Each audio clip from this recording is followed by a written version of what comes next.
खाने में कुछ ऐसे स्पेसिफिक चीजें हैं जो दिल की नसों में ब्लॉकेजेस पैदा करती हैं? डेफिनेटली जितना भी प्रोसेस्ड फूड्स है हमारे, वो सारे में हाई फैट कंटेंट होता है। They are increase in bad cholesterol. So जितना भी हम ये पिज़्ज़ा, बर्गर, आपके जितने भी सैंडविचेस, इन सब डाइट पे अगर आप cold drinks, you know, all this things जो हैं वो कोलेस्ट्रॉल डिपॉजिट कराती है। कौन कौन से टेस्ट कराए हार्ट के लिए? सी आप हार्ट के लिए अपना बेसिक ईसीजी, एक इको, आपका lipid profile, kidney function test, liver function test, stress testing, जिसको हम ट्रेडमिल टेस्टिंग बोलते हैं। तो कोई क्राइटेरिया फॉलो किया जाता है कि हाँ इस पेशेंट में ही सर्जरी की जा सकती है, इनमें नहीं की जा सकती है? मोस्ट ऑफ द पेशेंट जो बाईपास सर्जरी के लिए आते हैं उनको डायबिटीज रहती है। अच्छा। Most of the patient smoke करके आते हैं, उनके लंग्स खराब रहते हैं। और पेशेंट्स को ब्रेन स्ट्रोक होता है तो वो कोलेस्ट्रॉल की वजह से ही होता है। तो जब हम सर्जरी के लिए जाते हैं तो वी स्क्रीन कि उनकी ब्रेन की आर्टरीज में ब्लॉकेज तो नहीं है, उनकी लेग्स की आर्टरी में ब्लॉकेज तो नहीं है, राइट, उनके एब्डोमेन की आर्टरीज और कोई एसोसिएटेड गॉल स्टोन्स, ये सब बीमारियां तो नहीं है। सर्जरी के साइड इफेक्ट्स क्या हैं और उसके फायदे क्या? अगर मल्टीपल ब्लॉकेजेस हैं या आपको डायबिटीज है या आपकी प्रीवियस एंजियोप्लास्टी हो चुकी है, then obviously surgery is a better and a preferred option, इसमें कोई डाउट नहीं है। या जिनको ऑलरेडी हार्ट अटैक पहले हो चुका होता है और सारे ट्रीटमेंट ऑप्शंस उनके लिए पॉसिबल नहीं होते, तो हम बाईपास सर्जरी एडवाइस करते हैं। तो ऐसे तो बहुत सारे कर लिए अब, मोर देन 10,000 सर्जरी इतने तो हो ही चुके हैं। मतलब आपने 10,000 लोगों का दिल देखा हुआ है इजीली। मतलब कॉस्टिंग होती होगी एक हार्ट नॉर्मली हमारे जो दिल्ली एनसीआर के अंदर है packages from 2.5 to 3 depending on 2.5-3 lakh के अराउंड। या 2.5-3 लाख के अंदर बाईपास सर्जरी हो जाती है। हार्ट बाईपास सर्जरी के रिस्क क्या क्या हो सकते हैं depending on the patients condition, कि उनको इस तरह की कोई बीमारी है तो उनमें कितने ज़्यादा चांसेस हैं कि हाँ हार्ट बाईपास सर्जरी सक्सेसफुल होगी या फेलियर के चांसेस ज़्यादा हैं? जिसको हम हार्ट का इजेक्शन फ्रैक्शन बोलते हैं। अगर नॉर्मल है तो then we know outcome is better. अगर उसकी कम है देन वी नो कि पेशेंट का रिस्क ऑफ सर्जरी हाई है, अगर पेशेंट के लंग्स खराब है। So we have to guard the patient कि आपको ये प्रिकॉशंस लेनी है। और सर्जरी ओवरऑल की कैसे जाती है? सी नॉर्मली आजकल surgery mainly beating heart surgery होती है, जैसे आपने बोला धड़कते दिल पे। उसके अंदर जैसे आप कोई भी आपकी गॉल ब्लैडर सर्जरी करते हो या कोई भी ऑल ऑर्गन की सर्जरी करते हो, पेशेंट बेहोश होता है, आप सर्जरी कर देते हो, द सेम वे दिल धड़कता रहता है और हम उस पर सर्जरी कर लेते हैं with the help of special stabilisers and things.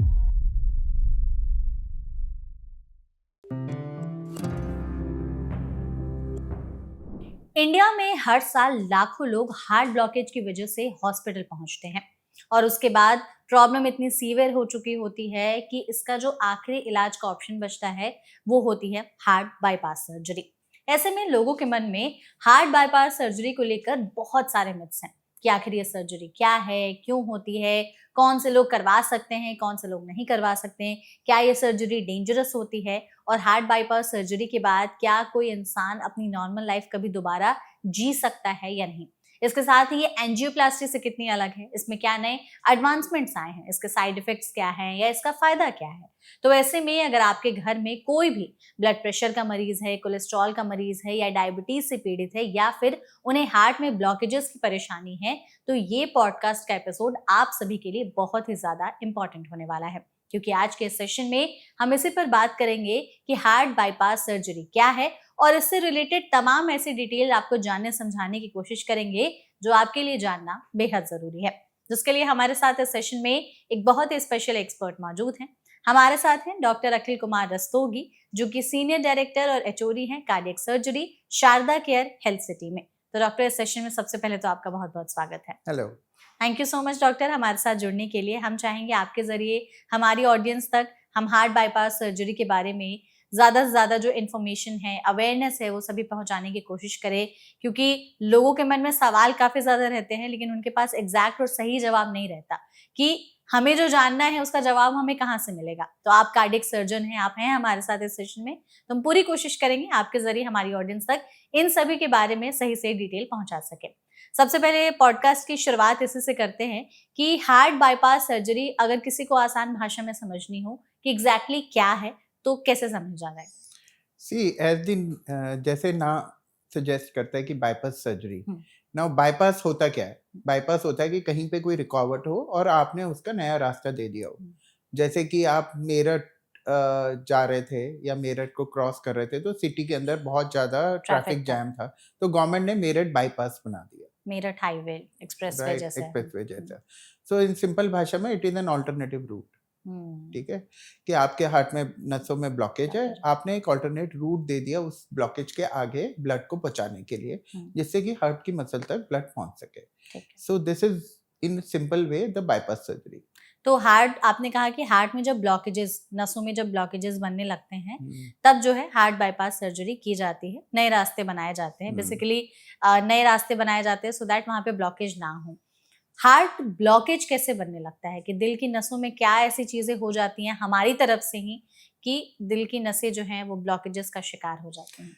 C heart blockages के बहुत सारे कारण हैं, और आजकल के ज़माने के अंदर जो मोस्ट कॉमन कॉजेज हैं वो हैं जैसे मधुमेह, diabetes, hypertension, high BP blood की, pressure, high blood pressure, then smoking बहुत ही ज़्यादा एक इम्पॉर्टेंट कॉज है, स्पेशली यंग जनरेशन के लिए जो कि एक्सेसिवली स्मोक करते हैं। उनमें जो हमारा कोलेस्ट्रॉल डिपोजिशन होता है आर्टरीज के अंदर, वो प्रोसेस जो है वो फास्ट हो जाता है। अच्छा, राइट। फोर्थ जो इम्पोर्टेंट है, कई लोग कहते हैं कि हम पूरा वेजिटेरियन है, ना स्मोक करते हैं और हेल्दी लाइफस्टाइल होते हैं, फिर भी उनको हार्ट में ब्लॉकेजेस आ जाती है, जिसका बहुत 15 to 20% केसेस जो होते हैं वो जेनेटिक प्रीडिस्पोजिशन होता है। मतलब आपके माता पिता को किसी को हार्ट की प्रॉब्लम है, वो लोग, वो individual are more prone for heart diseases. अच्छा, उनमें थोड़ी ज़्यादा होती है।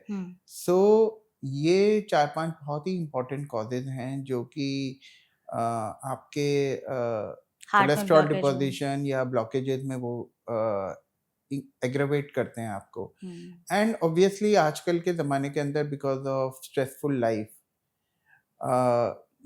लो सेडेंटरी एक्टिविटी, ये सारा कि आपका जो लाइफस्टाइल है, आप चेयर पे बैठे रहते हो, कंप्यूटर पे काम करते हो, ज़्यादा वॉकिंग नहीं करते हो, सो ऑल दिस थिंग ये सारे एग्रीवेट करता है आपका वेट बढ़ाने को, आपके बॉडी के अंदर कोलेस्ट्रॉल डिपोजिशन इंक्रीज, जो आप बर्गर, पिज्जा, चीज सब खाते हो बैठे बैठे, all this causes increase cholesterol deposition in your artery. बिल्कुल, और आजकल कहा भी जा रहा है कि sitting is the new smoking, कि हम बैठ जितना रहे हैं वो स्मोकिंग के बराबर ही है, फिजिकल एक्टिविटी एकदम से कम हो गई है। इसमें डाइट का भी रोल है कि खाने में कुछ ऐसे स्पेसिफिक चीजें हैं जो दिल की नसों में ब्लॉकेजेस पैदा करती हैं? डेफिनेटली जितना भी प्रोसेस्ड फूड्स है हमारे, वो सारे में हाई फैट कंटेंट होता है, they are increase in bad cholesterol. So जितना भी हम ये पिज्जा, बर्गर, आपके जितने भी सैंडविचेस, इन सब डाइट पे अगर आप cold drinks, you know, all this things जो हैं वो कोलेस्ट्रॉल डिपॉजिट कराती है। और स्लोली स्लोली, जो जैसे पुराने ज़माने में कहते थे कि आप घर की सब्जियां खाओ, ग्रीन वेजिटेबल्स खाओ, आप जितना बीन्स वगैरह खा सकते हैं, स्प्राउट्स खा सकते हैं, वो ऑब्वियसली एक हेल्दी लाइफस्टाइल और हेल्दी डाइट की तरफ करती हैं, because these are important for our right. आपने जैसे कहा कि जो प्रोसेस्ड फूड्स हैं वो एक है कंट्रीब्यूटिंग फैक्टर कि आपके हार्ट में ब्लॉकेज बनाती हैं। इसमें बहुत सारी चीज़ें ऐसे आजकल आ गई हैं, जैसे कुछ ऐसे खाने मिलते हैं जिनमें पाम ऑयल बहुत ज़्यादा पाया जाता है, चीज़ी फूड आजकल बहुत ज़्यादा ट्रेंडिंग है कि हर चीज़ में एक्स्ट्रा चीज़ डाल लिया, बटर डाल लिया। इसके अलावा आजकल ऐसे बहुत सारे आम शर आपने भी देखे होंगे कि फूड अडल्ट्रेशन वाली चीज़ें उभर कर सामने आ रही हैं कि खानों में बहुत ज़्यादा मिलावट रह रही है। इवन हम जो रोज़मर्रा की ज़िंदगी में दूध पीते हैं, पनीर खाते हैं, दही खाते हैं, उन सब में मिलावट पाई गई है। इवन कहीं-कहीं में तो पॉटी वाले जो बैक्टीरिया होते हैं वो तक पाए गए हैं। तो क्या ये सब भी एक रिस्क फैक्टर हैं कि दिल की नसों में जो है वो ब्लॉकेजेस बन रहे हैं? सी एनीथिंग जिससे कोलेस्ट्रॉल आपकी बॉडी के अंदर बढ़े, वो सारी चीजें हार्मफुल है। एक्सेस सॉल्ट भी, शुगर भी, एवरीथिंग। बिकॉज अगर आप डायबिटिक है, डायबिटिक पेशेंट्स जो हैं वो आपका कोलेस्ट्रॉल डिपोजिशन आर्टरीज के अंदर एग्रीवेट कर देते हैं, ज्यादा होता है। डायबिटिक पेशेंट्स के अंदर हमारी नसों के अंदर एक इन्फ्लेमेशन हो जाती है, सूज जाती है नस। बिल्कुल, तो उसकी वजह से और प्रॉब्लम हो जाती है। सो एंड डायबिटीज आपको पता है इंडिया के अंदर, India is considered now as a diabetic capital, lot of young people are having diabetes. So all this things increase हमारा risk to heart diseases and subsequently heart attacks. So you have to be careful. आपको ध्यान रखना ही है अपने diabetes के बारे में, आपके लाइफस्टाइल के बारे में, आपकी डाइटरी हैबिट्स के बारे में. ये तो बहुत ही इंपॉर्टेंट है अगर आप चाहते हो कि आप एक लंबी जिंदगी जी सको, हेल्दी रह करके. Obviously. वो बहुत जरूरी है. Obviously. करेक्ट. आपने हमें बताया कि एग्जैक्टली हार्ट में ब्लॉकेजेस बनने के पीछे क्या कारण होते हैं.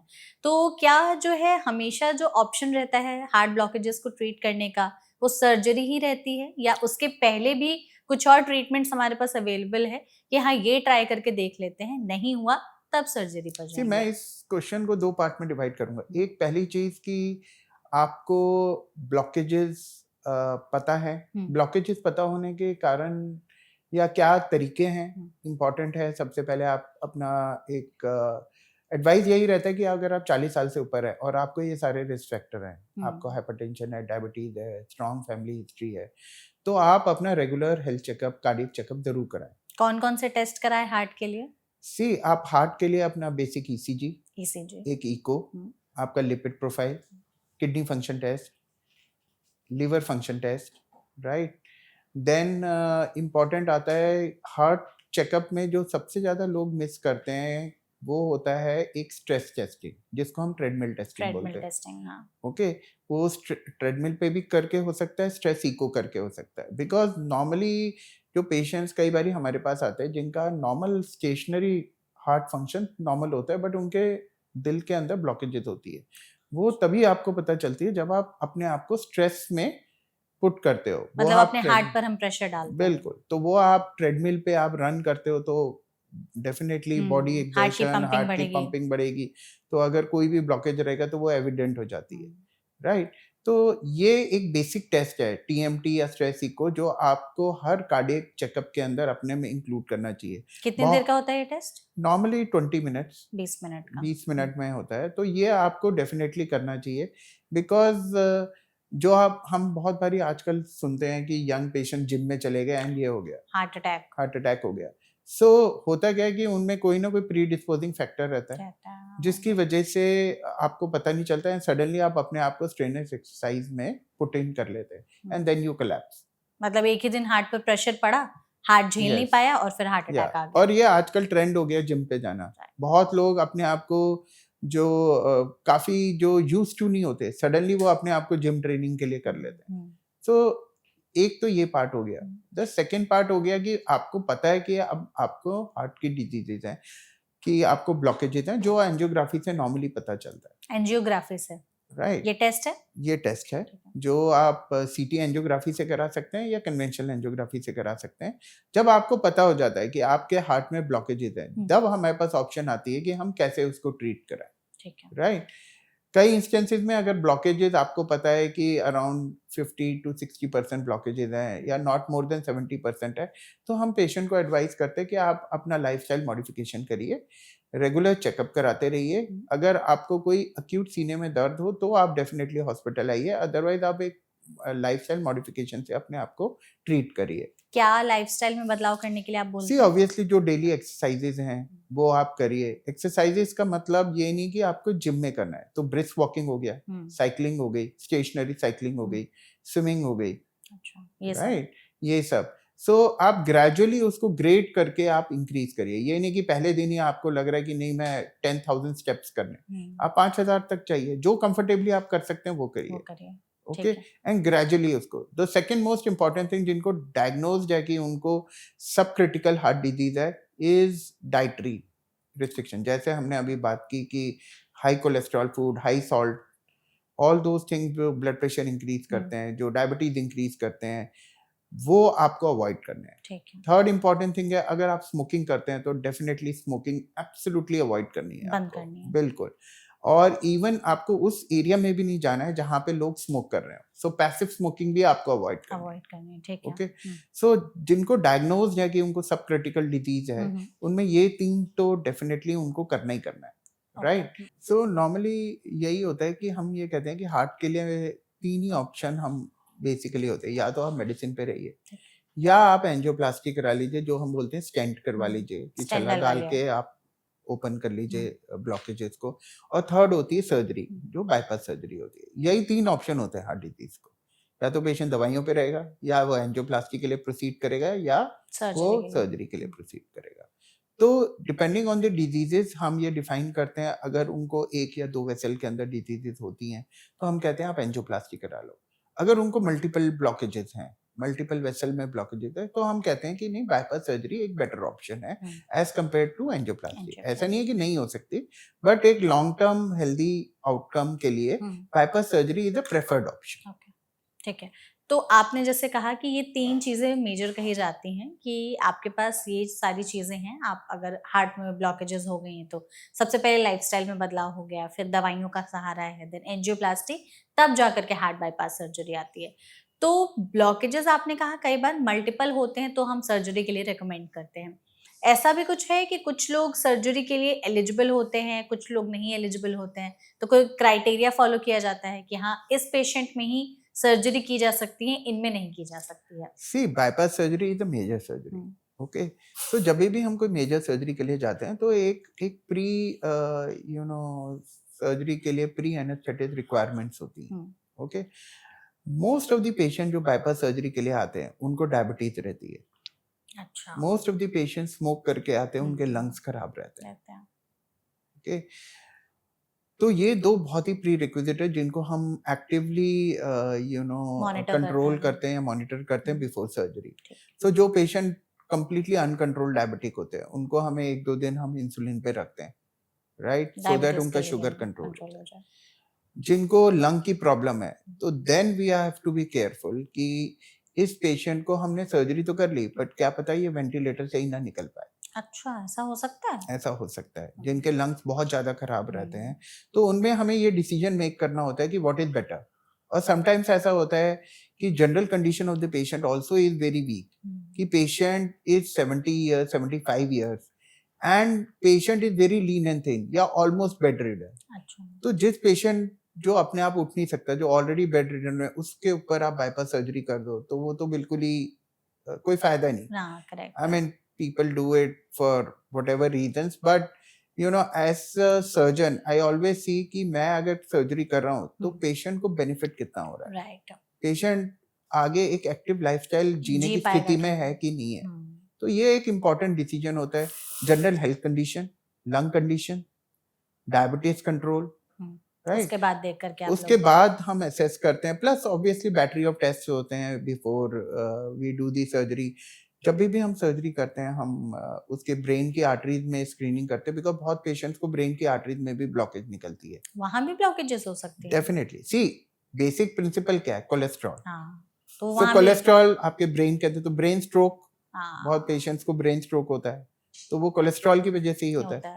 तो जब हम सर्जरी के लिए जाते हैं तो वी स्क्रीन कि उनकी ब्रेन की आर्टरीज में ब्लॉकेज तो नहीं है, उनकी लेग्स की आर्टरी में ब्लॉकेज तो नहीं है, राइट, उनके एब्डोमेन की आर्टरीज और कोई एसोसिएटेड गॉल स्टोन्स, ये सब बीमारियां तो नहीं है, बिकॉज बाईपास सर्जरी एक major surgery, right. So we have to screen everything. कोई मेजर इन्फेक्शन तो नहीं है, लिवर फंक्शन था रोके कि पेशेंट को जॉन्डिस है कि नहीं है। अच्छा, ये सब देखना पड़ता है। सारी चीजें आप देखते हो जब तब आप पेशेंट को लेते हो। और अगर आपको ये लग रहा है कि नहीं ये बहुत ही ज्यादा हाई रिस्क है तो आपको डेफिनेटली पेशेंट को काउंसिल करना है। अगर पेशेंट के अटेंडेंट या वो एग्री करते हैं देन यू प्रोसीड, और अदरवाइज यस, आपको कई बार सब ऑप्टिमल ऑप्शन चूज करना पड़ता है। अगर आपको लग रहा है कि तीनों नसों के अंदर ब्लॉकेज है, अच्छा, और आपको लग रहा है कि ये 2 नसों के ब्लॉकेज से पेशेंट की लाइफ थोड़ी बढ़ जाएगी और उसको सिम्टम को रिलीफ हो जाएगा, तो कई बार वो ऑप्शन भी आप प्रोवाइड कर सकते हो। ठीक है, तो it is not a hard and fast rule कि पेशेंट को सर्जरी में जाना है, आउटकम इंपॉर्टेंट है कि उनकी लाइफ कितनी बेटर हो रही है सर्जरी के बाद। डेफिनेटली, नहीं तो फिर क्या फायदा। तो ऐसे में ना डॉक्टर, पहले लोगों को लगता था कि जब हार्ट में ब्लॉकेजेस हो गए हैं तो उनके पास या तो दवाइयों का सहारा है या फिर स्टेंट डलवाना पड़ेगा हार्ट में, बट अब सर्जिकल ऑप्शंस भी हैं।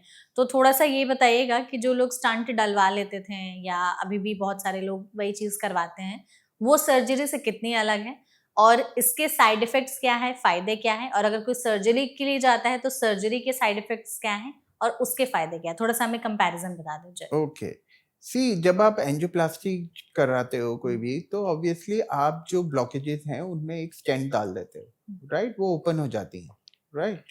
नाउ बहुत बारी पेशेंट्स हमारे पास आते हैं जिनकी प्रीवियस एंजियोप्लास्टी हो चुकी होती है, पहले से ऑलरेडी हो रखी होती है। ऑलरेडी हो रखी होती है, और उस स्टेंट के अंदर ब्लॉकेजेस आ जाती है।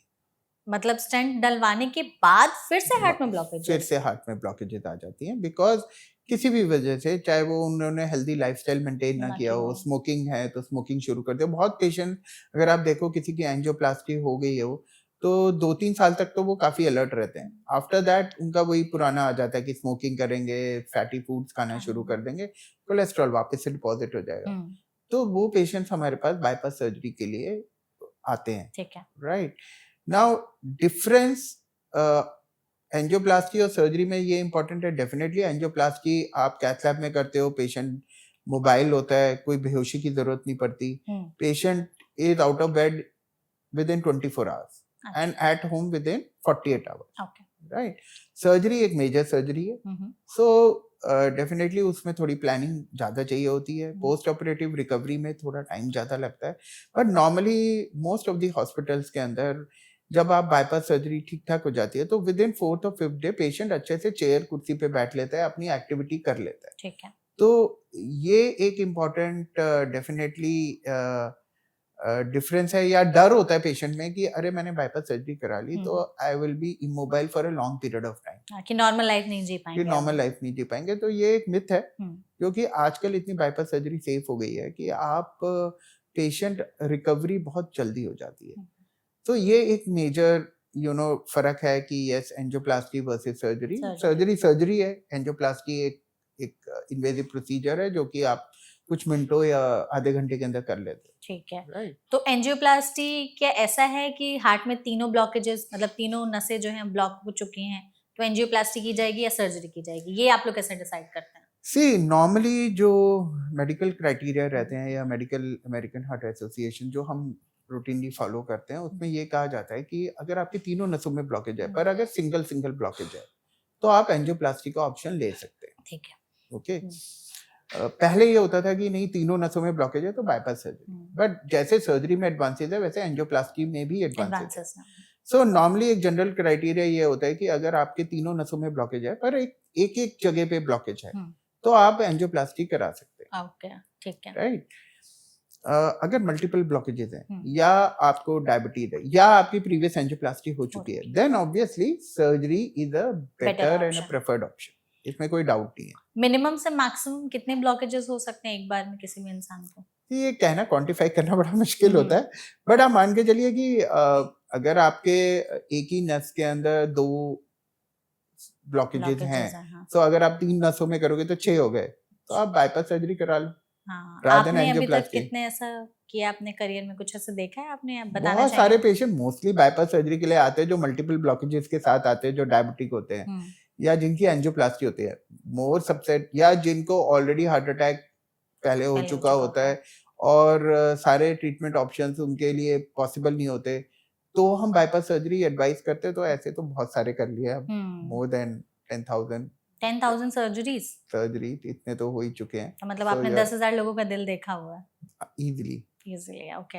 तो एंजियोप्लास्टी जो है उसमें स्टंट डलता है और हार्ट बाईपास सर्जरी एक सर्जिकल प्रोसीजर है। तो स्टंट डलने का जो प्रोसीजर होता है, लोग कई बार ना वो ज्यादा प्रेफर करते हैं क्योंकि उनको सर्जरी के नाम से डर लगता है, स्पेशली इंडिया में। उनको लगता है कि सर्जरी बहुत बड़ी चीज हो जाएगी, दिल में कट लगेगा, फिर हम नॉर्मल लाइफ नहीं जी पाएंगे। तो इसके अराउंड में काफी सारे मिथ्स हैं।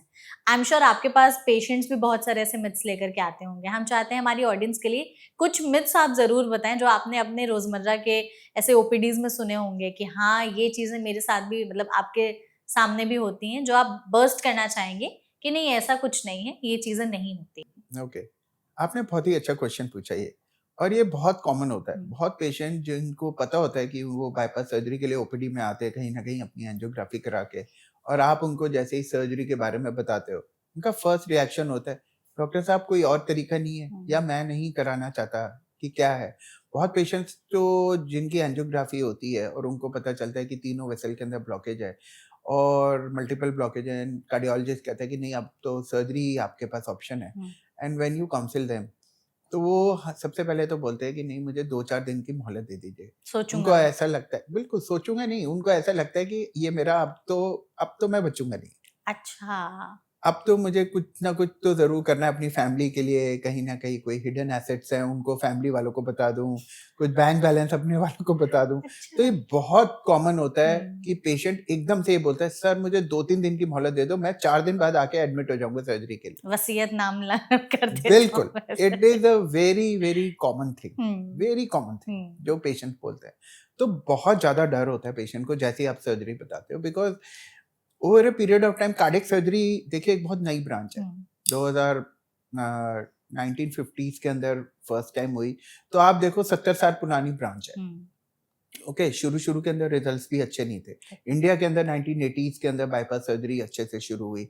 रिजल्ट्स उतने ऑप्टिमल नहीं थे। धीरे-धीरे जैसे-जैसे एडवांटेज होते गए, वैसे-वैसे रिजल्ट अच्छे होते गए। हम्म। तो पुराने टाइम के फिजिशियन, पुराने टाइम के कार्डियोलॉजिस्ट कभी भी सर्जरी पे उतना बिलीव नहीं करते नहीं थे। करते उनका थे। ये होता था कि अरे आप सर्जरी मत कराओ। हम्म। तो वो जो एक परसेप्शन है, वो पब्लिक के अंदर भी है, अभी भी चल भी रहा है। अभी भी चल रहा है। हम्म। तो ये एक डेफिनेटली मिथ है हम्म। आजकल के टाइम में। आजकल के टाइम में हम बाईपास सर्जरी बीटिंग हार्ट पे करते हैं, राइट? जो रिस्क होता है, एक नॉर्मल रिस्क होता है, वो 2% के करीब होता है, जो कि कोई भी हार्ट सर्जरी के लिए मिनिमम रिस्क है। मिनिमल। अगर मैं इसको 2% बोलूँ तो उल्टे वे में आपको बोलूँ कि अगर मैं आपको बोलूँ कि आपकी बाईपास सर्जरी होनी है and you have a 98% chance of success, success. हाँ। So it looks very promising, right. Right? As compare to when I say कि नहीं 2% फेलियर रेट है। 2% फेलियर रेट है। हम्म। सो पेशेंट को डेफिनिटली कंफर्टेबल करना भी एक सर्जन का जॉब होता है। जो पेशेंट के लिए सही है वो बताना ज़रूरी है, और पेशेंट के साथ अटेंडेंट की काउंसलिंग बहुत इम्पोर्टेंट है। जरूरी है। तो ये कुछ चीज़ें हैं जो कि as a surgeon we always tell to the patient, we always tell to the family also कि this is what you are going through. ये आपके साथ होंगी चीजें। ये आपके साथ होने जा रही हैं, ये इसके आउटकम है।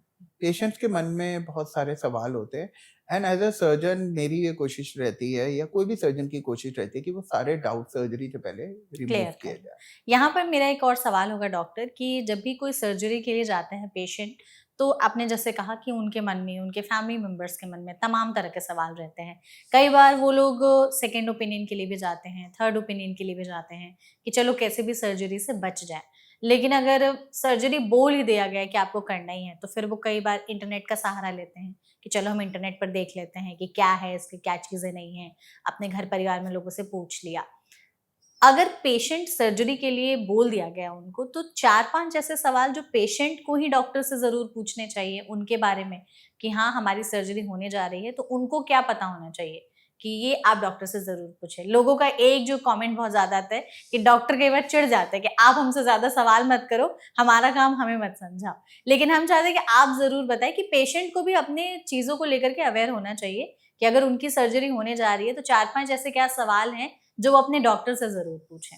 सी, मैं अपने पेशेंट्स को हमेशा ये बोलता हूँ कि इम्पोर्टेंट सवाल सबसे पहले है कि आप कोई भी डॉक्टर से रिस्क पूछिए, क्या रिस्क है? ठीक है? आप जब एंजियोप्लास्टी के लिए जाते हो तो आप क्वेश्चन नहीं करते हो। हुँ। आप पूछते हो कि सर छल्ला धल जाएगा? हुँ। वो कहते हैं हाँ, धल जाएगा, okay.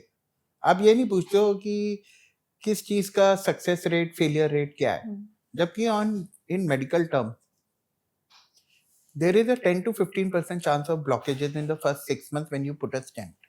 Okay. Okay, hmm. but you never question. Hmm. But जब आप सर्जरी के लिए जाते हो तो आप जरूर पूछते हो कि क्या वो है, और बहुत पेशेंट्स को ये जरूर पूछना चाहिए कि रिस्क क्या है, हुँ। राइट?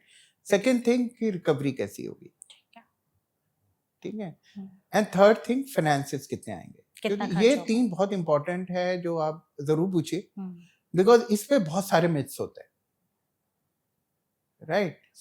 और हर चीज का जैसे रिस्क होता है तो there is a technical scoring system जो हम फॉलो करते हैं। ओके। वो आप एज अ लेमैन भी, आजकल गूगल और इंटरनेट सब है, आप टाइप करिए, हुँ। आपको पूरा स्कोरिंग सिस्टम्स है जो आपको रिस्क स्ट्रैटिफिकेशन के साथ प्रिडिक्टेड मोर्टेलिटी दे देंगे, मतलब आपके मृत्यु के चांसेस कितने हैं इस वो सर्जरी आप से। किस सर्जरी से, बाईपास सर्जरी के, आप अपने आप ही फीड कर लीजिए, क्योंकि सबको पता होता है कि डायबिटीज है, सबको हुँ। पता होता है कोई एसोसिएटेड बीमारी है कि हुँ। नहीं। हुँ।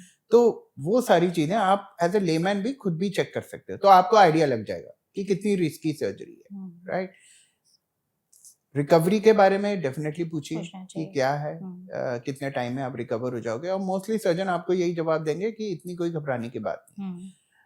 आई विल कम टू लेटर की रिकवरी प्रोसेस में हाँ क्या हाँ, वो है हम एंड लोग ऑल डिस्कस दैट। करेंगे। And finances third important thing is finance, कितना राइट? खर्च बिकॉज आएगा। मोस्ट ऑफ द हॉस्पिटल्स, या अगर आपने देखा हो कि इतने न्यूज में आप सुनते हो कि फलाना फलाना डॉक्टर ने ज्यादा चार्ज कर लिया या हॉस्पिटल ने ज्यादा चार्ज कर लिया, और उस पर बहुत सारी लड़ाइयाँ और बहुत सारे चीजें होती हैं।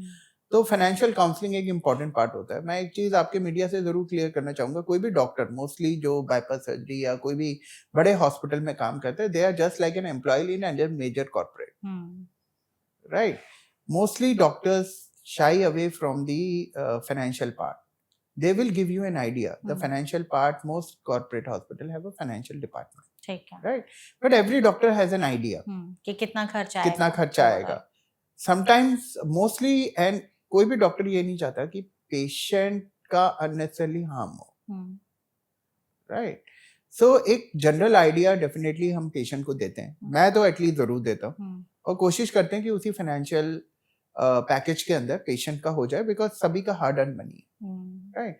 But yes, it's not 100%, there is a risk involve, it can go haywire, obviously उसमें एक्सपेंसिव, बट उसमें फिर आपकी काउंसलिंग बहुत इंपॉर्टेंट हो जाती है कि अगर कोई चीज नॉर्मल से हटके हो रही है पोस्ट सर्जरी में, चाहे वो इन्फेक्शन हो, चाहे कोई भी उनका बीपी ऊपर नीचे हो रहा है जिसकी वजह से आईसीयू स्टे प्रोलॉन्ग हो रहा है, उसके एक्सपेंस होते हैं।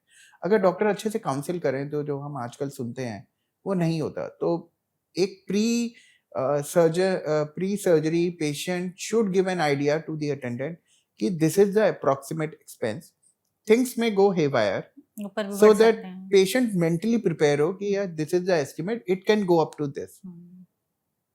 So I think mostly उससे हमारी चीजें सॉल्व। तो ये 3 important क्वेश्चन है, आपकी रिकवरी कितनी होगी, कितनी जल्दी मैं जा सकता हूँ, डॉक्टर जरूर जवाब देगा, आपका फाइनेंशियल कितना है और आपका रिस्क कितना है। ये आपने जैसे फाइनेंसेस की बात की, तो ओवरऑल क्या मतलब कॉस्टिंग होती होगी एक हार्ट बाईपास सर्जरी की? हमारे जो दिल्ली एनसीआर के अंदर है package from 2.5 to 3 depending on 2.5-3 lakh के अराउंड, या 2.5-3 लाख के अंदर बाईपास सर्जरी हो जाती है। डॉक्टर हमें भी रिस्क बता दीजिए कि हार्ट बाईपास सर्जरी के रिस्क क्या क्या हो सकते हैं depending on the patients condition, कि उनको इस तरह की कोई बीमारी है तो उनमें कितने ज्यादा चांसेस हैं कि हाँ हार्ट बाईपास सर्जरी सक्सेसफुल होगी या फेलियर के चांसेस ज्यादा हैं। सबसे इम्पोर्टेंट रहता है बाईपास सर्जरी का जो हम असेसमेंट करते हैं कि एज ए सर्जन कि मुझे कहाँ कितने ग्राफ्ट्स लगाने हैं, बाईपास की मेरी जहाँ पे टारगेट वेसल्स है वो कैसी है, हार्ट की पंपिंग पावर कैसी है, जिसको हम हार्ट का इजेक्शन फ्रैक्शन बोलते हैं। अगर नॉर्मल है तो then we know outcome is better, अगर उसकी कम है देन वी नो कि पेशेंट का रिस्क ऑफ सर्जरी हाई है, पोस्ट ऑपरेटिव रिकवरी में टाइम लगेगा, और थोड़ा उसको ध्यान रखना पड़ेगा post surgery, you know he is not like a normal patient.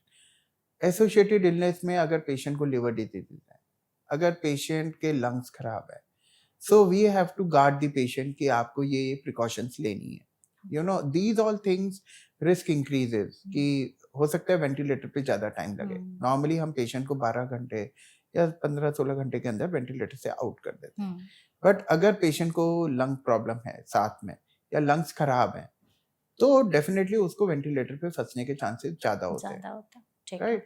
तो ये हम पेशेंट को जरूर बताते हैं और ये सारे रिस्क फैक्टर को ऐड करते हैं। तो हमारी ग्रेडिंग, जैसा मैंने बताया कि स्कोरिंग सिस्टम्स होते हैं, उन सब में ये सारी चीजें इंक्लूड होती हैं। कितना स्कोर देते हैं सो दैट नॉर्मली जैसा मैंने बताया कि अगर पेशेंट का हार्ट पंपिंग पावर ठीक है, अगर पेशेंट की रीजनेबली तीनों वेसल के अंदर डिजीज है तो हम माइल्ड रिस्क देते हैं विच इज अराउंड 2%। अगर पेशेंट्स को अगर हार्ट की पंपिंग पावर बहुत कम है, जैसे कई पेशेंट्स आते हैं जिनका 30 to 40% हार्ट की पंपिंग पावर होती है, तो the risk of surgery is somewhere around 4 to 5%, right? Suppose patient की pumping power is less than 30% या 25% और हमें उस पर बाईपास सर्जरी करनी है, देन वी से कि रिस्क इज अप टू 10%। किसी पेशेंट्स को किडनी फेलियर होता है, उनका क्रिएटिनिन बढ़ा होता है, कई पेशेंट डायलिसिस पे होते हैं, उनमें रिस्क बढ़ जाता है बिकॉज एंड कॉस्ट भी बढ़ती है, बिकॉज आपको पता है कि आपको किडनी के लिए डायलिसिस पे करना पड़ेगा। सो नॉर्मल आप जो सर्जरी करते हो उसके बाद रेगुलर आपको डायलिसिस पे भी जाना पड़ेगा और ज्यादा करने पड़ेंगे इनिशियली, तो पूरी तरह से पेशेंट के कंडीशन पे डिपेंड करता है। बिल्कुल। सो कॉस्टिंग एंड रिस्क पेशेंट की कंडीशन पे डिपेंड करता है। किसी को एसोसिएटेड ब्रेन की, जैसे मैंने बताया, ब्लॉकेज रहती है, पैरों में ब्लॉकेज रहती है, तो ये सारे एडिशनल रिस्क फैक्टर्स होते हैं जो कि सर्जरी कॉस्ट एंड रिस्क दोनों बढ़ाते हैं। अच्छा, ओके। हम ये भी चाहते हैं डॉक्टर कि आप हमें एक बार पूरा प्रोसीजर जरूर समझाएं कि अगर ये सारे फैक्टर्स हमें समझ में आ गया, पेशेंट की सर्जरी होनी ही है, तो उसके पहले उस दौरान क्या क्या चीजें हो रही होती हैं, सर्जरी एग्जैक्टली की कैसे जाती है पेशेंट पर, ओपन हार्ट सर्जरी होती है, धड़कते हुए दिल पर सर्जरी की जाती है, और उस दौरान पेशेंट्स के साथ क्या क्या चीजें हो रही होती हैं। Okay, I think good question. It's a more technical question, but मैं थोड़ा एक जनरल भाषा में आपको ये समझाना चाहूँगा कि डेफिनेटली जिनको किडनी की प्रॉब्लम होती है और मोस्टली पेशेंट आते हैं एंजियोग्राफी के अंदर, उनका किडनी फंक्शन डिरेंज हो जाता है डाई की वजह से। सो हम थोड़ा सा वेट करते हैं कि जितना ऑप्टिमाइज कर सके उनको थोड़ा सा फ्लूइड दिया जाए, उनका किडनी फंक्शन जो उनका बेसलाइन लेवल है हम उसको लाने की कोशिश करते हैं। अगर पेशेंट को कहीं ना कहीं कोई इन्फेक्शन है तो we give good antibiotic so that वो इन्फेक्शन कंट्रोल हो। अगर पेशेंट का डायबिटीज अनकंट्रोल्ड है तो हम इंसुलिन पे ले लेते हैं 24 घंटे पहले, and at least 24 hours and post surgery minimum 48 to 72 hours हम उनको इंसुलिन इन्फ्यूजन पे रखते हैं, जिससे उनका शुगर एब्सोल्युटली कंट्रोल रहे during immediate surgery and all that. जिनके लंग्स खराब होते हैं उनको हम नेबुलाइजेशन वगैरह देते हैं सो दैट उनका जो लंग फंक्शन है वो ऑप्टिमाइज हो जाए। कोई एस्मा जैसी बीमारी है तो उनको उसी चीज पे हमें डिफरेंट दवाइयों से उसको स्टेबलाइज करना होता है। कई patient long term steroid treatment पे होते हैं, वो हमें स्टेरॉयड ट्रीटमेंट थोड़ा सा कर्टेल करना पड़ता है क्योंकि स्टेरॉयड आपकी वुंड हीलिंग में इफेक्ट करता है। ओके, तो ये हम इम्पोर्टेंट ध्यान रखते हैं। किसी को ब्रेन की स्ट्रोक की हिस्ट्री रही है तो उसका प्री ऑपरेटिव चेकअप के अंदर हम एक न्यूरोलॉजिस्ट ओपिनियन लेते हैं, उसकी ब्रेन की कैरोटिड डॉपलर वगैरह कराते हैं कि कितनी ब्लॉकेज है। कई बारी हमें सीटी एमआरआई भी कराना पड़ता है क्वांटिफाई करने के लिए, और अगर ज्यादा हो तो समटाइम्स उसको पहले टैकल करना होता है विद कैरोटिड एंजियोप्लास्टी या साइमल्टेनियसली विद सर्जरी उसको करना होता है, जो कि एक थोड़ा सा कॉम्प्लेक्स प्रोसीजर है। बट ये सारी चीजें स्क्रीनिंग और ये सारी चीजें आपको करनी होती हैं कि आउटकम बेटर हो, राइट। तो ये हम हर पेशेंट्स के अंदर इसलिए उस चीज को ऑप्टिमाइज किया जाता है कि बेस्ट आउटकम मिले आपको और surgery risk as low as possible. और सर्जरी ओवरऑल की कैसे जाती है? सी नॉर्मली आजकल surgery mainly beating heart surgery होती है, जैसे आपने बोला धड़कते दिल पे। उसके अंदर जैसे आप कोई भी आपकी गॉल ब्लैडर सर्जरी करते हो या कोई भी ऑल ऑर्गन की सर्जरी करते हो, पेशेंट बेहोश होते हैं, आप सर्जरी कर देते हो, सेम वे दिल धड़कता रहता है और हम उस पर सर्जरी कर लेते हैं with the help of special stabilisers and things, जो कि एक नॉर्मल फिजियोलॉजी से मैच करता है, राइट। तो जो पहले सर्जरीज होती थी मोस्टली वो बाईपास मशीन पे होती थी। इंडिया के अंदर 95% ऑफ सर्जरीज अब धड़कते दिल पे होती है। इनफैक्ट मैं कहूँगा इंडिया के अंदर आजकल बीटिंग हार्ट सर्जरी काफी मात्रा में हो रही हैं एंड उनके रिजल्ट्स काफी अच्छे हैं, जो कई बारी हम वेस्टर्न लिटरेचर को चैलेंज करते हैं, राइट। सो उससे जो पेशेंट की रिकवरी है वो फास्टर होती है। So patient is back to normal very quickly. So this is the main technique. Yes, कई पेशेंट्स में हमें मशीन पे जाना पड़ता है अगर कोई प्रॉब्लम हो या एसोसिएटेड प्रोसीजर हो, किसी का वाल्व खराब होता है तो हमें अगर वाल्व को ठीक करना है तो ऑब्वियसली आपको मशीन पे ही करना पड़ेगा। बट 95% ऑफ सर्जरीज इंडिया में बीटिंग हार्ट पे होती है। हमने जैसे ये बात कर ली कि सर्जरी होती कैसे है, सबसे जो कॉमन सवाल रहते हैं लोगों के या जिस चीज को लेके वो ज्यादा परेशान होते हैं कि सर्जरी के बाद क्या, उसके बाद कभी वो नॉर्मल लाइफ जी पाएंगे या नहीं, क्या चीजें हमेशा के लिए रिस्ट्रिक्ट हो जाएंगी उनकी लाइफ से। तो इस पर भी हम थोड़ा सा फोकस करते हैं कि सर्जरी एग्जैक्टली सबसे पहले तो ये बताइए कि कितने देर की होती है। ओके, सो नॉर्मल जो मेन प्रोसेस होता है वो अराउंड 3 आवर्स का होता है, 3 घंटे की। बट आप उसमें 1 hour pre preparation and post, so total around 5 hours के अंदर कंप्लीट प्रोसेस हो जाता है इन एंड आउट। ठीक है, 5 घंटे की सर्जरी 5 घंटे के अंदर हो जाता है, पर मेन प्रोसेस अराउंड 3.5 आवर्स का ही होता है। उस दौरान पेशेंट को एनेस्थीसिया दिया जाता है या पूरे या वो होश सारा में? प्रोसेस जो होता है, जो मैं आपको 5 आवर्स की पेशेंट इन, उसकी कुछ लाइन्स हमें डालनी होती है मॉनिटरिंग के हुँ, लिए, पेशेंट को एनेस्थेटाइज़ किया जाता है, उसकी क्लीनिंग की जाती है, प्रिपेयर किया जाता है and then the actual surgery starts, you know. इसमें क्या कट्स वगैरह लगते हैं बाईपास या सर्जरी में? ऑब्वियसली आप नॉर्मल जो हम सर्जरी करते हैं वो सेंटर ऑफ द चेस्ट से करते हैं, hmm, which is around a 5 inch incision on the centre of your chest. आपकी जो सेंट्रल बोन होती है उसको आपको काटना होता है 5 इंच, अराउंड 5 इंचेस ठीक है। एंड उसके बाद आप मेजर सर्जरी सारे उनकी बाईपास कंड्यूट्स हार्वेस्ट करते हैं and then you do the actual procedure. Hmm, so ये सारा जो एक्चुअल प्रोसीजर होता है from harvesting and doing a bypass will hmm, take around 2.5 hours और सो एंड 1 hour आपको क्लोजिंग वगैरह सब हीमोस्टैसिस अचीव करने में लगता है। लग जाता है। सो ये मेन प्रोसीजर 3.5 और बाकी प्रिपरेशन, हुँ, फिर जब सर्जरी ओवर हो जाती है closer and dressings and cleaning, वो सारा टोटल प्रोसेस आपको अराउंड 4.5 to 5 hours लगता है, बिकॉज पेशेंट वेंटिलेटर पे ही वापस जाता है। जाता है। मोस्टली बाईपास सर्जरी के पेशेंट वेंटिलेटर से ही आईसीयू में जाते हैं। हुँ, उनको कुछ हार्ट सपोर्टिंग मेडिसिन चल रही होती है, जो normally over a period of time post operative में हम उसको टैकल करते हैं। तो ठीक ये है। हुआ सर्जरी का पार्ट। हुँ, सर्जरी के बाद का post recovery. Now post recovery के अंदर नॉर्मली हम पेशेंट को, अटेंडेंट्स को यही ब्रीफ करते हैं। यस, सबसे पहले पेशेंट काउंसलिंग, जैसे मैंने बोला, इंपॉर्टेंट होती है। We allow the patient attendants to see the patient at least, अच्छा, कि आप देख चाहे लो वो सर्जरी के वेंटिलेटर पे बाद। हो, एंड वी एक्सप्लेन कि ये है। Hmm, normal patients around within 12 hours ventilator से बाहर आ जाते हैं, 12 घंटे में। 12 घंटे में, right. So they are breathing on their own, ठीक ओके। है। हार्ट सपोर्टिंग मेडिसिन उनको चल रही होती है। Hmm, within 48 hours after they are extubated, उनकी हार्ट सपोर्टिंग मेडिसिन जो होती हैं वो बंद कर दी जाती है। ठीक है। On the second day evening we tell the patient और we allow the patient to sit on a chair अच्छा, आउट ऑफ बेड। ओके। और थर्ड डे मॉर्निंग कि हुँ, हम कहते हैं कि ओके अब सब दवाइयाँ बंद हो गई हैं, आप करिए। कुछ लाइंस रहती हैं, वो by the end of third day या फोर्थ डे सारी निकल जाती है। ठीक है। फोर्थ डे और third evening we allow the patient to walk in the ICU with धीरे से। Assisted support, hmm, okay. And by fifth day we shift the patient to their room hmm, with the attendant. ये एक normal process होता है। Attendant का basic purpose ये रहता है, 1-2 दिन हम उनको रूम में रखते हैं बिफोर डिस्चार्ज, हुँ, कि दे गेट एक्लिमेटाइज, कि उनको घर जाके क्या केयर करनी है पेशेंट्स हाँ, की। दे शुड नो कि क्या खाना है, हुँ, कौन सी दवाइयाँ देनी है, राइट।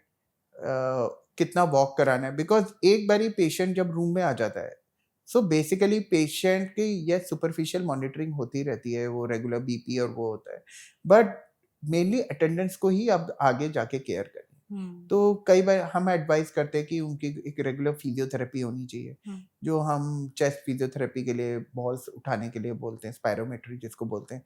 वो हम पेशेंट को खुद ही बोलते हैं कि नहीं, आप हर 2 घंटे में 5 से 10 मिनट करिए। ठीक है। आप कमरे के अंदर वॉक करते रहिए हुँ, और फिर कॉरिडोर में वॉक करते रहिए। हर 3-4 घंटे में एक बारी वॉक करिए। हुँ, डेफिनेटली फिजियोथेरेपिस्ट असिस्ट करते हैं, बट मेनली हम अटेंडेंट को ये ट्रेन करते हैं कि यही चीज़ें आपको घर में भी करनी करनी है। है, राइट? रेगुलर मील देना है, हुँ, राइट। अगर इंसुलिन चल रहा है तो तो क्या टाइम पे लेना डोजेज है, या उस पे डिस्चार्ज हो रहे हैं, तो वो डोजेज के बारे में पेशेंट को बताते हैं। बहुत लोगों को यही नहीं पता होता कि इंसुलिन लेनी कैसे है, हुँ, तो उसके बारे में पेशेंट को एजुकेट करते हैं। हुँ, हुँ, तो ये जो 2 दिन होते हैं ये बहुत इंपॉर्टेंट होते हैं रूम के अंदर, कि patient education, patient attendant education, hmm, right. मैं एक और चीज़ करता हूँ, मैं अलाउ ये करता हूँ अपने पेशेंट को टेक अ बाथ, क्योंकि सबसे इम्पोर्टेंट होता है, बहुत जो बहुत इम्पोर्टेंट है, हुँ, कि पेशेंट्स को ये लगता है और बहुत पड़ोसी बोलते हैं, अरे पानी नहीं लगना चाहिए घाव में, ऐसा नहीं है। खराब हो जाएगा। बिल्कुल नहीं। इनफैक्ट मैं अपने मोस्टली पेशेंट को विदाउट ड्रेसिंग भेजता हूँ। क्या मैं ये बोलते कहता हूँ कि आप डिटॉल और लाइफ बॉय साबुन से नहाइए, हुँ, एक बीटाडीन की शीशी रखिए, उसको एक गॉज पीस पे लगा के लगा लीजिए, ओपन रखिए वुंड को, बनियान पहनिए, ऊपर से बाइंडर लगाइए एंड वॉक। हुँ, और ये बहुत बड़ा मिथ है, करेक्ट है। क्योंकि पेशेंट ये बोलता है, अरे ये साफ नहीं करना, इस पे पानी नहीं होना चाहिए, इस हुँ, पे हुँ, कुछ नहीं होना चाहिए। तो ये एक बहुत बड़ा मिथ है, और उससे इनफैक्ट वुंड ज़्यादा खराब हो जाता है। अच्छा, तो क्योंकि नहाना हम, ज़रूरी है, क्लीनिंग बिल्कुल, ज़रूरी है। बहुत ज़रूरी है। हुँ, और हम, क्योंकि मोस्ट सेंटर्स में पेशेंट्स को एब्जॉर्बेबल सूचर, जो घुलने वाले सूचर्स होते हाँ, हैं, वो उससे क्लोज लगाते किया हैं। जाता है, राइट। ऊपर से टाँके बहुत कम पेशेंट्स में लगते हैं। हुँ, सो पेशेंट की ऑलमोस्ट स्किन जो होती है वो यूनाइट हो गई होती है by the time he is getting discharge. ठीक है। तो वो आराम से साबुन लगा सकता है, नहा सकता है, और ये बहुत इंपॉर्टेंट है।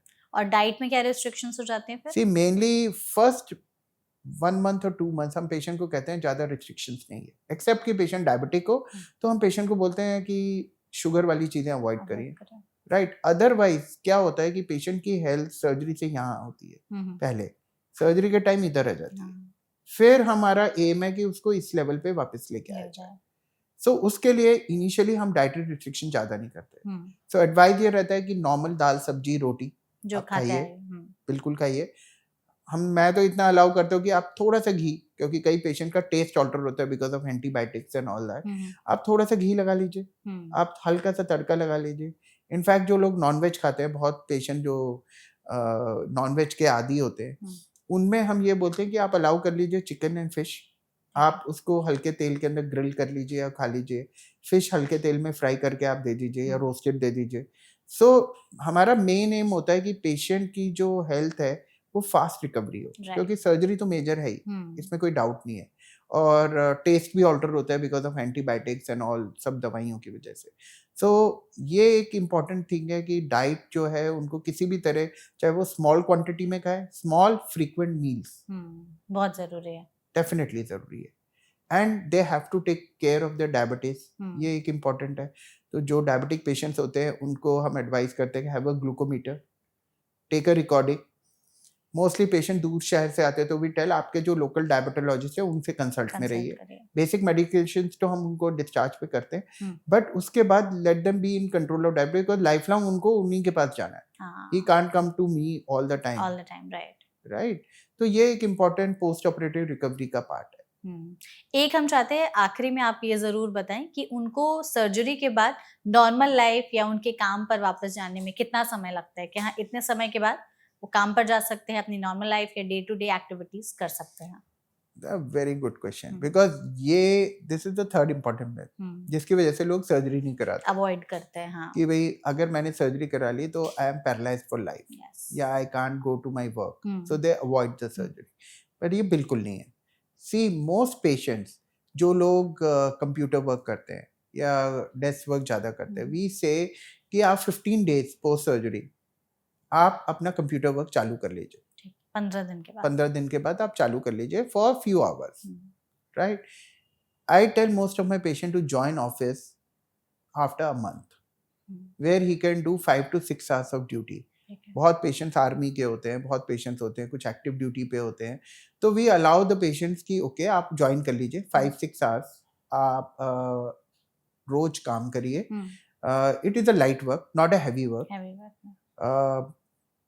आफ्टर 2.5 months वी अलाउ कि आप ड्राइविंग वगैरह शुरू कर लीजिए, बिकॉज सी जिनका ऑपरेशन सेंटर से होता है उनके अंदर जो बोन हीलिंग होती है वो अराउंड 2.5 months लगते हैं। It is like I would say कि आपके हाथ में फ्रैक्चर हो गया, अच्छा ठीक है, तो आप क्या करते हो, 6-8 हफ्ते उसको प्लास्टर में रखते हो, फिर 1-2 हफ्ते आप जेंटल एक्सरसाइजेस करते हो, सो नॉर्मली 2 हफ्ते लगते। तो ये भी एक बोन है जिसको हम प्लास्टर नहीं कर सकते, जिसको आपने जोड़ा होता है तारों से, तो उसको 2-2.5 hours लगते हैं। तो हैवी वर्क अवॉइड करते हैं कि आप कोई हैवी वेट लिफ्ट नहीं करिए, या बच्चा है घर में जैसे ओल्ड एज है तो आप गोदी मत लीजिए, ठीक है। You try to use English toilet, because Indian के अंदर आपको इस पे स्ट्रेस पड़ेगा, राइट। तो ये इंपॉर्टेंट चीज़ है। 2.5 महीने के बाद आप सब कर सकते हो, आप ड्राइविंग कर सकते हो, आप जेंटल हैवी वेट लिफ्टिंग कर सकते हो कि 3-4 किलो आपको किसी को सब्जी लेने जाना हो दोनों हाथों के अंदर, किसी को कुछ सामान लेके आना हो, we can definitely not labour work, but 2.5 महीने के अंदर हम इतना अलाउ कर देते हैं। एंड 3-3.5 वर्क में full activity, you can do every activity.